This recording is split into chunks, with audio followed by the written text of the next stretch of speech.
So be nice to him, okay? I want you to all go wild again. So, Mike, can you start that off for us this time? You got it? Come on, Mike. Let's go. Put it up. Yeah! Welcome to the stage, Rex Fisher!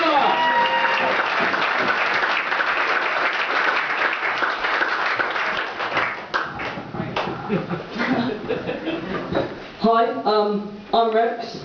I'm 14. I have no qualifications, 0 skills, and I wear a school uniform. What do you think I do for a living?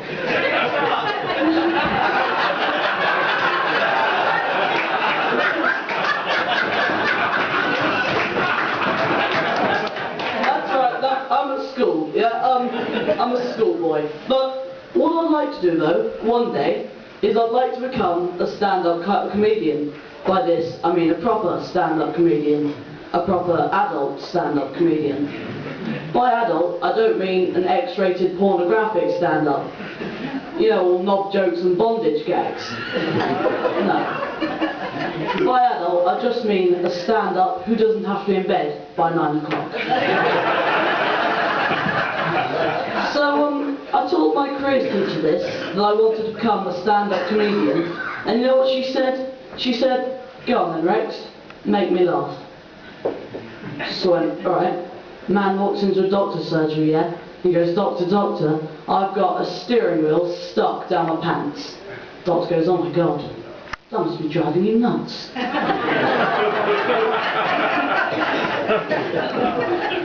She didn't laugh. So I would really like to become a stand-up comedian, but the thing that really gives me the hump is other stand-ups. They all steal my material. You listen to them, from Michael McIntyre to Kevin Bridges. It's all, "Let me tell you about when I was at school." And then they tell you about how they had a fat kid in their class who grew a verruca the size of a gerbil. Or the pervy maths teacher who, if you forgot your calculator, made you do the maths test in your vest and pants. Or the school dinner lady who was a functioning alcoholic. Had 3 cans of Strongbow for breakfast and was actually a man. Observational comedy, yeah? Observations taken from life. Well, this is my life. School, all of it. I don't have a married life. I don't have a working life. I don't have a sex life. I don't have a mother-in-law. I'm 13, so I can't do mother-in-law jokes like question, "What do you have when your mother-in-law is up to her neck in concrete?" Answer, "Not enough concrete."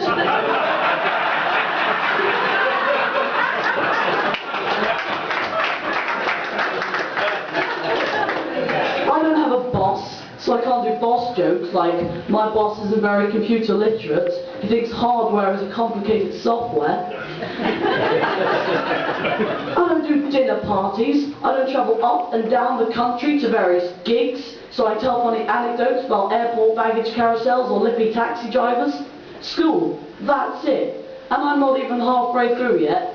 I am going to be stuck with school as the motherlode of my material for a long time to come. So I'd just like to say to all those so-called grown-up stand-up comedians, find your own material and leave my shit alone.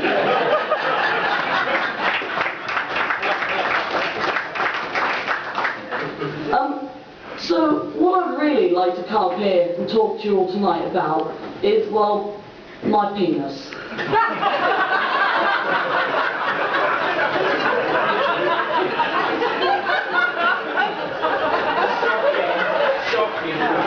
Not from a pervy point of view, but from a purely educational perspective. Because you see, what no one really teaches a boy at school is nothing sensible about the penis. You know, it is a certain part of a boy's curriculum at school to teach boys certain important facts about their penis. You know, certain serious life lessons, like how to put a condom on a banana. You know, thanks for that, Mr. Ignosky, will come in very handy when I open my very own adult-only greengrocers. £1 pound of bananas, madam. Is that with featherlight or ribs? But you know what I mean. Dick, stick, prick, schlong, wedding tackle, the python. You know, what no one really teaches a boy at school is anything sensible about the penis. So the little chipolata is always a bit of a mystery. I mean, the early years are right, so long as you learn to respect your zipper. It's a funny, friendly little thing. Your mum calls it your winkle, and your grandma sometimes points at you when you take your tinkle round her house. And everyone thinks that you and it are all so sweet. And if you're out shopping with your mum, or down the beach, or on the hard shoulder of the motorway, and you get caught short, your mum will simply drop your trousers, aim your winkle, and you get to pee where you stand. And passers-by who see you, the tousle heads hot with his tiny trousers round his ankles, will think it's all so cute. But 13 years later, you get your knob out for a slash outside Primark.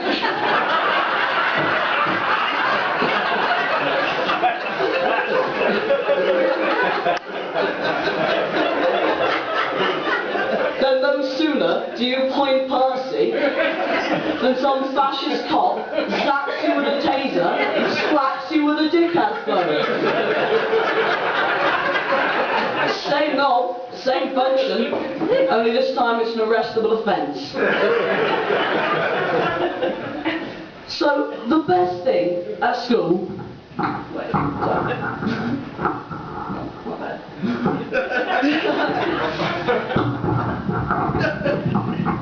the best thing at school that can happen is a fight. A fight is a highlight, yeah? It's brilliant stuff. But you often find that it's not the actual fight that's the best part. It's the, you know, the anticipation, the build-up, the pre-fight wind-up. And you often find that you get your different sorts of pre-fight wind-up, don't you? I mean, you get your karate pre-fight wind-up, you know, sort of, wah, wah, wah, wah, yeah! Air chops and roundhouse kicks, you know, Jackie Chan stuff. Just sort of showing you what it looked like if a karate rumble was to break out, yeah?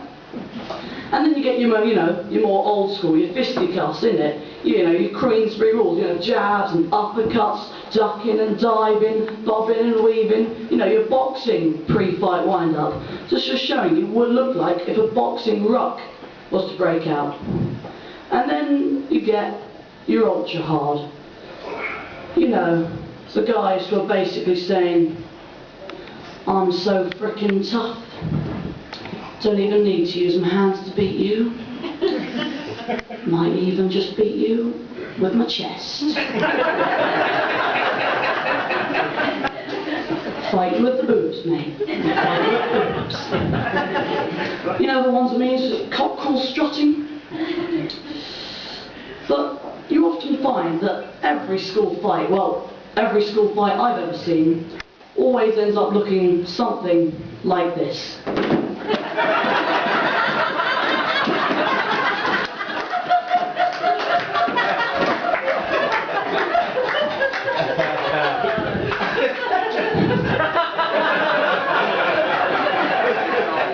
Thank you very much. I'm Rex Fisher, schoolboy.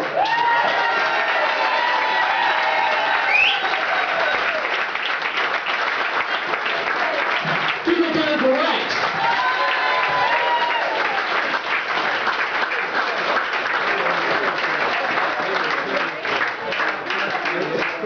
He's good, but I think he started a little late. He's another one who's fallen for my joke microphone stand as well. You should be laughing a bit more at that because